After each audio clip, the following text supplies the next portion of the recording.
واقعی عقل مند خواتین اس بیان کو سنیں گی تو وہ جو مسکنسیپشن پیدا کیا جاتا ہے کہ جناب اسلام میں عورتوں کو آزادی نہیں ہے، جناب اسلام میں عورتوں کے لیے گھٹن ہے، اللہ اکبر، ذرا پہلے اسلام سے پہلے کے حالات پڑھو اور اس کے بعد اسلام کے آنے کے بعد عورتوں کو کیا شاندار مقام میرا دین دیتا ہے۔ اللہ کے نبی نے دا بیسٹ لوگوں کی جب مثال بیان کی، بہترین لوگوں کی مثال بیان کی، تو نبی پاک فرماتے ہیں، ترمذی کی حدیث ہے، سب سے بہتر وہ ہے جو اپنے اہل کے لیے بہتر ہو، یعنی اپنی فیملی کے لیے بہتر ہو، اور آقا فرماتے سنو میں تم سب سے زیادہ اپنے اہل کے لیے بہتر ہوں۔ نبی پاک سب سے زیادہ اپنی فیملی کے لیے بہتر۔ نبی پاک علیہ الصلوۃ والسلام سے ایک شخص نے پوچھا حضور شوہر پر بیوی کا کیا حق ہے؟ تو آپ نے فرمایا جب وہ کھائے یعنی شوہر کھائے تو بیوی کو کھلائے، جب لباس پہنے اسے بھی پہنائے، اس کے چہرے پر نہ مارے، اسے بدصورت نہ کہے، اور اگر سمجھانے کے لیے اس سے علیحدگی کرنی پڑے تو گھر میں ہی علیحدگی کرے۔ اللہ اکبر۔ ایک بار حضرت عمر فاروق رضی اللہ عنہ کی بارگاہ میں، سنیے گا بڑا دلچسپ واقعہ۔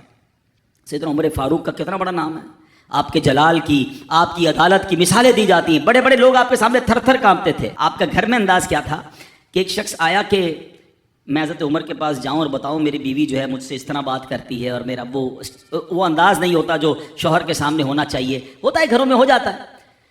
تو حضرت عمر کے دروازے پر پہنچا نا تو اندر سے اسے سیدنا عمر فاروق رضی اللہ تعالیٰ عنہ کی زوجہ ام کلثوم رضی اللہ تعالیٰ عنہ کی ناراضگی کی عالم میں گفتگو کرتے ہوئے سنا۔ وہ حضرت عمر سے بات کر رہی تھی، تو وہ شوہر سوچنے لگا کہ میں تو اپنی بیوی کی شکایت لے کر آیا تھا، حضرت کے تو گھر کا بھی معاملہ ہی ایسا ہی ہے۔ تو وہ کہتے میں واپس ہونے لگا، حضرت عمر نے بلا لیا، کہا کیوں آئے تھے؟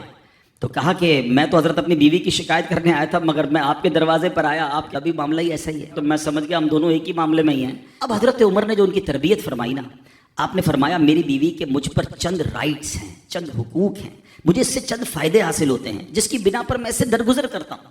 پہلا یہ کہ یہ میرے لیے جہنم کی آڑ ہے، میرا دل اس کی وجہ سے حرام کاموں سے بچا رہتا ہے۔ نمبر دو، جب میں گھر سے نکل جاتا ہوں یہ میری خزانچی بن جاتی ہے، یعنی میرے مال کی نگہبان بن جاتی ہے، میری دھوبن بن جاتی ہے، میرے کپڑے دھوتی ہے، میرے بچے کی پرورش کرتی ہے، میرے لیے روٹیاں اور کھانے پکاتی ہے۔